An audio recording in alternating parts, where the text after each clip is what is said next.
I'm Gloria Strode, and welcome to Straightforward. Today we have the awesome publisher, Monique S. Hall, joining us. Welcome. Thank you for having me, Miss Gloria. Well, I was so excited when I met you at the Albany State University's homecoming. Of course, you're not a graduate. You were there being this awesome businesswoman that you are. Thank you. And I kept your card. And then one day, out of the blue, I just called you up. And then finally we connected because you're all over the country doing all types of events. And you shared something about your story, which is very powerful.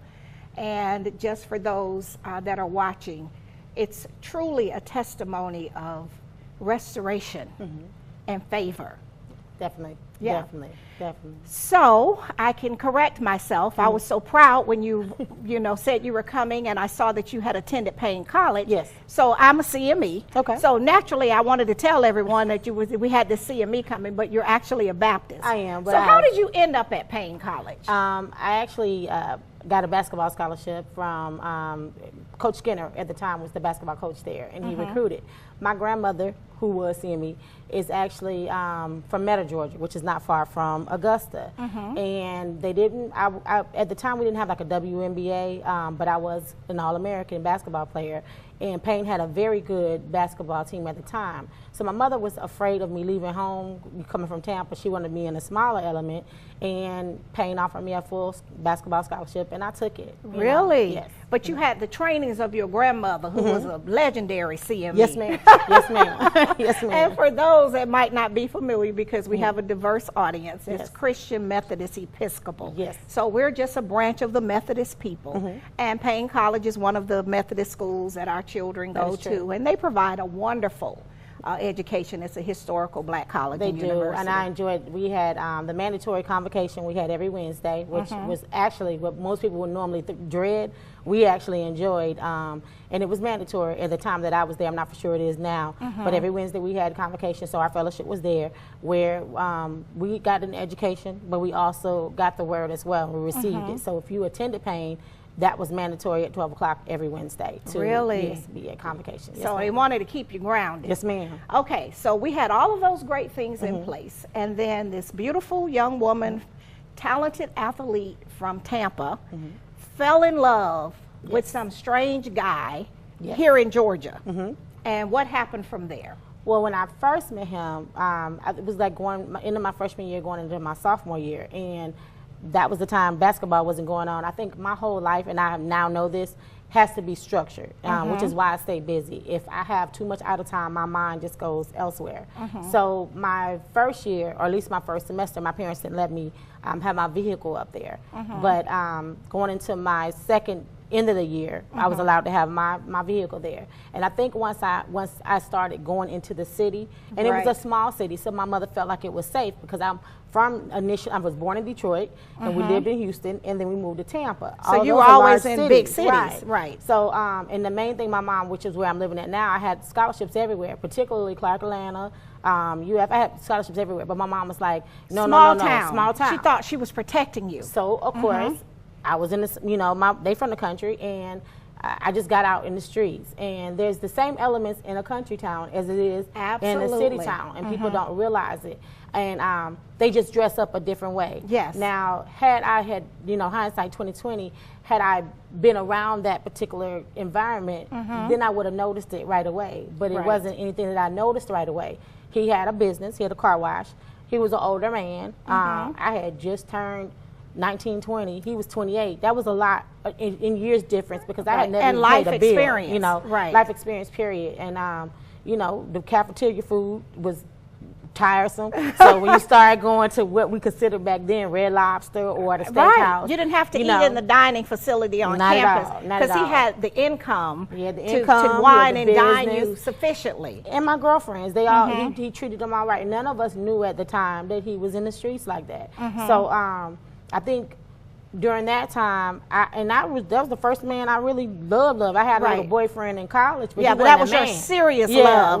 With adult love. I fell in love, and by the time I realized what he was, which was a drug dealer or a street hustler, I was already in too deep. And I had a choice at that time that I could have left it. But in my mind, if he ain't doing it around me, if I don't see it, then and it that ain't was happening. immature on your part, right? And I didn't even tell anyone.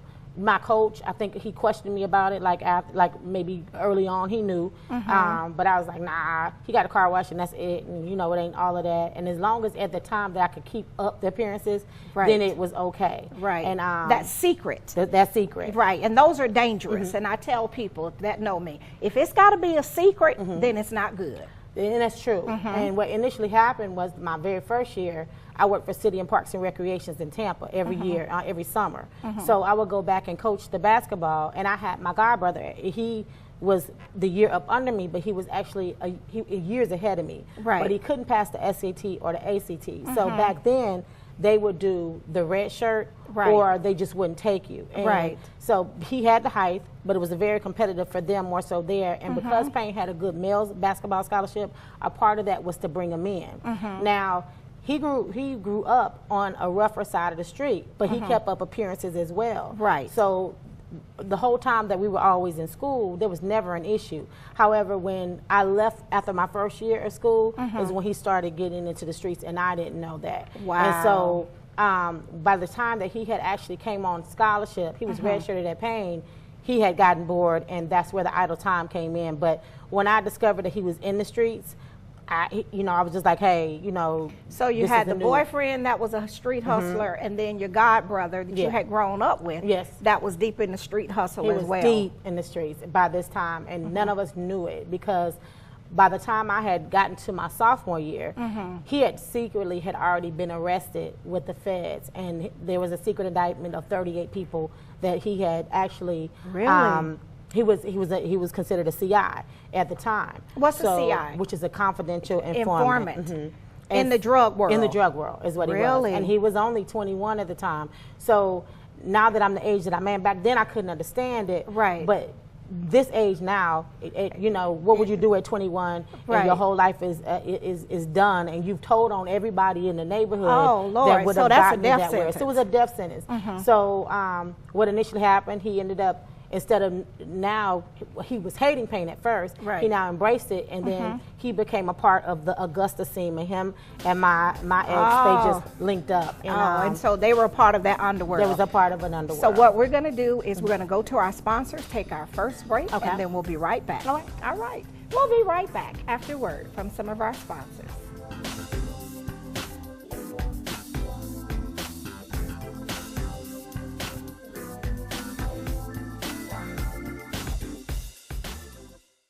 Straightforward is brought to you by Chalk by Quincy introduces Excellence Redefined, timepieces of the finest technology, luxury, and class with tons of style at chalklifestyle.com. Renal Associates, LLC, a team of physicians dedicated to excellent kidney care with 5 convenient locations to serve you. Stark Avenue, Columbus, Bradley Park, Columbus, Lafayette Parkway, LaGrange, East Burkhalter Avenue, Buena Vista, and Springs Street in Warm Springs. The Framing Factory and Art Gallery, specializing in quality art and framing for all your needs. Original etchings, limited editions, and prints. Call Carlton Dickey today at 706-324-3823 or visit the Art Gallery at 1325 17th Street in Columbus. Walmart's reason for supporting Thurgood Marshall College Fund is simple. We like to win. And we have been given a lot of exposure to some incredible talent. And we also believe that it's a part of our responsibility to the community to give back. This is a great opportunity to do both. It's been a wonderful experience for us through the years. We've appreciated our partnership. We believe in return on investment, and we have definitely had a remarkable return. Come meet your new best friend at Paws Humane. Adopting from your shelter makes sense. You get a great friend checked by our vet. They're fixed, all shots, microchipped, all ready to make you and your family's life better. 4900 Milton Road, Columbus. Paws Humane. Come meet your new best friend at Paws Humane.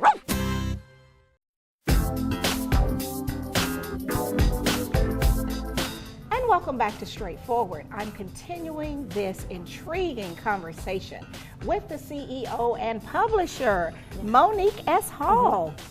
Wow. So your boyfriend, your first adult love relationship, your homeboy, who's your god brother, you had no clue that they were all a part of this underworld. Right. And so now you are connected by two men that you love, and it's not a good thing. It's not a good thing, and in addition to it, now my godbrother, who's now gotten in trouble in Florida, he leaves abruptly from school and goes back to set up shop supposedly in Florida. And by this time, when he left like with he left with my credit card, a rental car that I had rented for him, and we got into a big argument about that situation because I was like, you knew you wasn't coming back, you should have said something.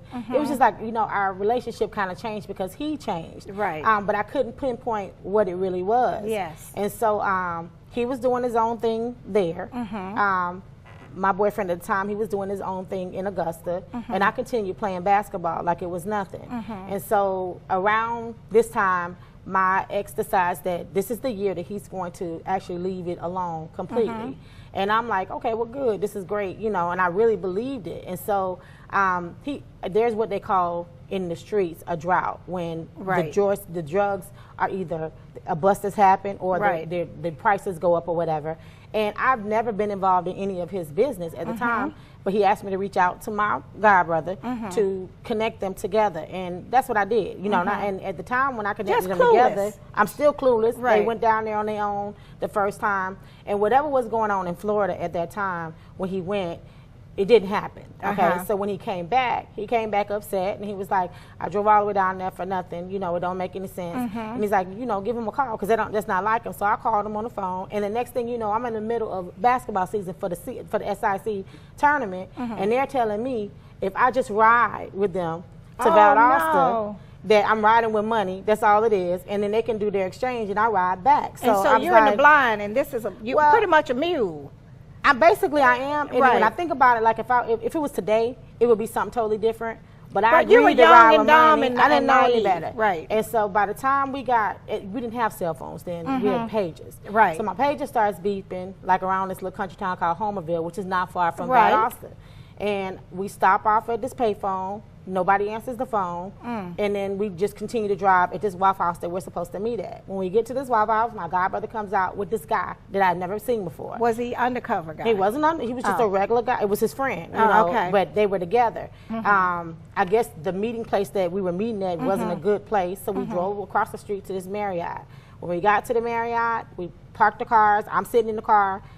My boyfriend gets out the car, gets in the car with my brother and his friend, and I'm just sitting there. They sitting there, and I'm like, this is taking like forever, like in my mind. And the next thing I know, my boyfriend gets out the car with his hands up, and when he gets, I'm thinking police, anything else but this. Right. And when he gets out the car with his hands up, because the cars are parked one way, he backs the car up, and he doesn't say, Monique, get in the car and rob this guy. You never can go back. Nothing. He just takes off. When he took off, I'm still thinking of police. I don't know what's going on. You think it's a bus. So my boyfriend, it was a big field behind this Marriott they were at, and when he comes back, he's shocked that I'm there. He's like, what are you doing here? You know, you're supposed to be with him. You know, something's wrong. And I'm like, what? He's like, they just robbed me, and you were part of it. Wow. So at that point, I'm like, I don't even know what's going on. So it was a really uncomfortable situation because we always had trust if we had nothing else. Right. So he's repeating in his mind what he's thinking. I'm scared as hell. I don't know what to do. And at the time, there's a gun that's sitting there. I have never touched a gun or anything. So I'm just dumb. And he said, Nick, just tell me the truth. And I told him the truth. I didn't know, what was going on. And he was like, listen. He said, that's not just my money, it's a whole bunch of other people's money. Oh, wow. And what's going to happen is they're going to come and they're going to try to hurt some people. If you do what I tell you to do, you're going to be okay. Little did I know at that time, they had taken me at that time I'm in Georgia on my own accord. And when we crossed over to Florida state lines, because that's when they were going to get my brother, that became the kidnapping and trafficking at the same time. So by the time we got to Florida, they were in search of my godbrother. They looked everywhere. And then they started saying they was going to kill my family. They was going to kill my grandmother. They was going to kill him.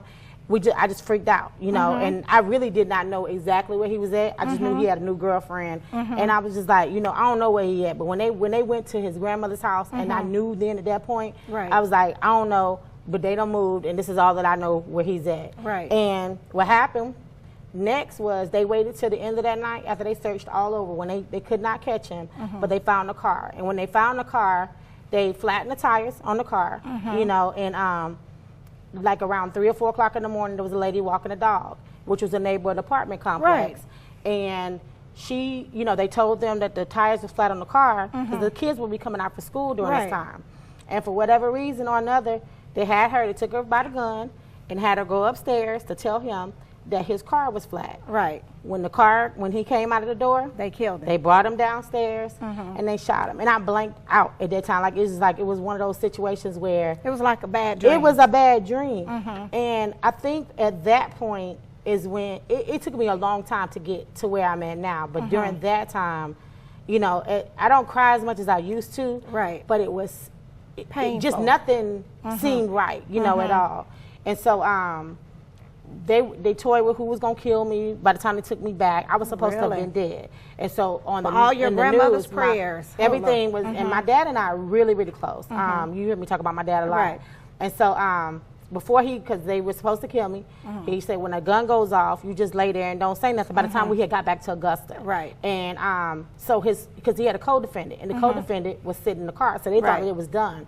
When he left to go, I immediately called my dad. Well, my dad had been trying to call me about my brother because he don't know where I'm at. Exactly. The school don't know where I'm at. And they don't know what's going on. Right. And I'm telling my daddy, I know what happened because I was there. You know. Wow. And so immediately I have no money, no nothing. My dad, he sent me some money, and I had on. I think by the time I got myself situated, I had pajamas on. Oh my And that goodness. was it. He said, I'm gonna wire you some money. Find a gun or something till I can get to you and be calm. I actually, in the apartment complex I lived in, was across the street from a detective who went to church with me every Sunday. Really? We went to church every Sunday. Right. And I don't know if he even had a crush on me because he was always really nice to me. But for whatever, and he had been watching Howard, but he just, in his mind, it just didn't match, you know, whatever it was. So the first thing that I got was the call. First, he knocked on the door. When he knocked on the door, I was like, get away from my door. Right. I don't even know who's gonna be here or whatever. Right. He's like, I'm gonna go back across. So when he went back across, he called on the phone. He said, Monique, he said, I think we know what happened, but we need you, you know, to cooperate. I wasn't talking to nobody. I was just like, waiting on your daddy. You know, I was just like, I'm waiting on my dad. I'm not doing nothing. So by the time they got in touch with my dad, then my dad, you know, made the phone call for me to talk to the detectives. And oh, wow. That's what, you know. So you went from there. Oh, wow. Yes, and it went from there. And from that point, I had a choice. Either cooperate or not. Well, Stay I alive wasn't or even die. worried about so much of the cooperation part. I was young, I was scared. And then for one, I had just witnessed a murder. Right. That right there in itself was just a lot. Enough for me. And then now I'm leaving school. Basketball is what I love. And I had a choice. You had items you can get. And so I just grabbed my trophies from high school and college that I had collected. That was what was important. That was what was important to me at the time. Okay. I took it with me. We went to the station. And from that point on, you know, it's a journey. It was a journey. Okay. You know what I'm saying? Well, what we're going to do is take our final break, go to our sponsors, and we'll be right back. We'll be right back after word from some of our sponsors.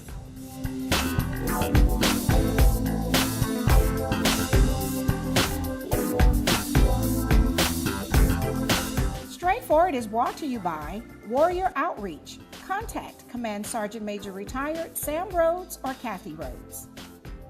The Hugel Foundation, enriching the community through Christian music support, community outreach, and the Georgia Through Photography Project. For more information, call B at 706-568-6431. Progressive Funeral Home, family owned and operated since 1952. The George Ford legacy of high standards continues today in the compassionate and professional services provided. A touch of dignity for those who care. Progressive Funeral Home, 4235 St. Mary's Road, trusted by generations. Best Care, transforming minds and bodies, leading the way in the latest techniques of medical weight loss and wellness. Certified in family medicine and bariatrics, Dr. Blunt is ready to assist in the transformation of your mind and body. Call today, 706-221-6477, or visit bestcarecolumbus.com.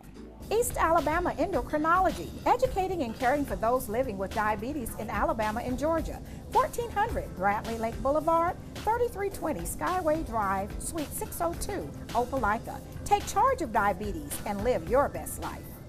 Kia Chambers School Board at Large, the Gold Star Program. Paving the path to success through academic achievement, student empowerment, leadership development, and citizenship. Encouraging all students to reach for the stars. And welcome back to Straightforward. We are continuing this riveting conversation with the CEO and publisher, Monique S. Hall. Yes. So that story, you've written a couple of books. Yes, ma'am. And you have a movie Yes. about one of the books. Yes. Share with our audience. We have a movie coming up. It's called Two Tears in a Bucket. We're also doing the Kaylin Ward story. But Two Tears in a Bucket is the movie that is about what happened to me in college. And it's really meant to reach out to young adults that are out there, that young women specifically, and also men who may make the wrong choices for money instead of doing what you should do. Right. And it's just making you reflect and look at it before you make those decisions, because it's on every historically black college campus and every campus, period, white or black. It's just there. It is. You know, and when you're long. first leaving home and we're so naive, like your mom thought she was Yes. protecting you from big city, she didn't realize that same element was there. It is. It definitely there. And you so know. the Two Tears in a Bucket, you wrote that? I wrote that book. Okay. I wrote several books. Two Tears in a Bucket. I wrote the Kaylin Ward story, which is about a young teenager that was killed in New Orleans. That's true. I wrote that. That's going to movie as well. I did DMX's wife, the rapper DMX's wife. Her Right. story.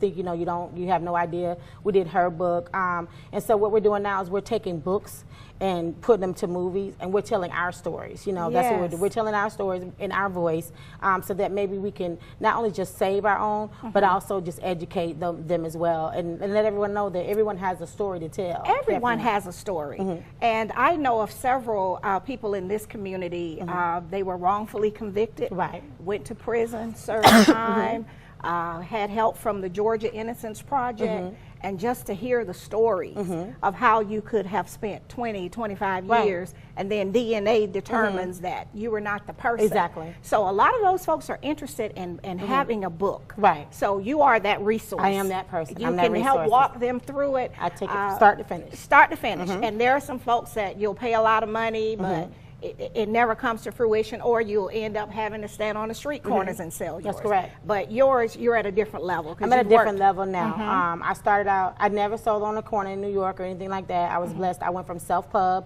in February. Self-publishing. I was self-pub in February of 2009. By May, I had a deal with Random House. Nikki Turner from Random House offered me a deal through a situation from Library Journal, and I went on from there. I've done Freeway Rick Ross's book. I work And with he's a an lot of Albany people. State alum. Yep. He was there Yeah, for he was, homecoming. yes, yes. Yeah, So I've done a lot of different people's, I've touched on a lot of different projects. Mama D from Love and Hip Hop. Some books don't come to surface. Some I walk away from.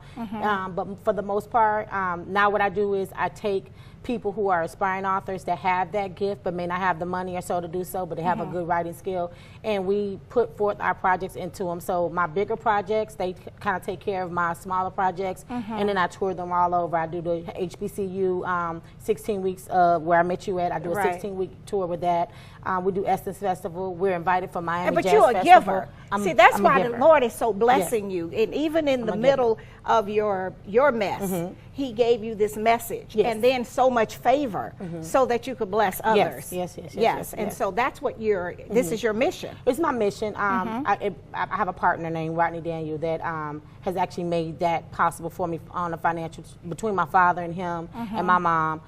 The support has come, in so many different ways. So a lot of my family members and prayers have sacrificed to make things happen that you look at it and it's like, oh, how do you spend this right here? Right. And we get it back some kind of way. Oh, yeah, God, just second get it- and third he and fourth does. chances. He's a God of that many Yes. chances. And then the more, truly, the more you give, the more you get. get, That's the true. more you do. And so Yes. if you're just tight fist. Nothing goes out, nothing comes That's in, true. but you're all over the place. Yes. And very generous, Yes. very approachable. Yes. And when I finally got home and read your thing, I was like, wow, because you were so grounded when I saw you. You know, we were at the homecoming. So how can people find you? I want to make sure we get that in. If you go on Amazon and type in Monique S. Hall author, I'm there. Monique S. Hall, Yes. author. Yes. Okay. You can also find me at mbppublications.com. MBP Publishing. Publications. Publications.com. Okay. Google me, and then I take emails. You know, it's funny because they I always prefer fuss at me. emails. They email say, well, you me. don't need to. I said, no, because I want to know. And I Yes. might have a question that I need the direct answer Yes. to. And it's email like, me. yeah, it's like, why don't you use the straightforward? No, I want to use the Gloria Strode because I want to talk directly to people. Yeah, because I'm on Instagram under the official MBP Publications, and if you type in MBP Publications, it'll pop up. But it always leads back to me. My email is mbppublications@gmail.com. They're like, why do you have a Gmail? You need to do a com. I'm like, I'm just regular. You know what I'm saying? Right. Approachable. I'm approachable. You are. I'm approachable, and I want to always be that way because I believe that God, I think He saved me for a reason. Yes. I know He did, and I so know He I did. know that I want to be able to fulfill that as well as help someone else with their destiny along the way. To whom much is Yes. given, Much is required. Yes, and I can see what you're doing with the historical Black colleges and universities.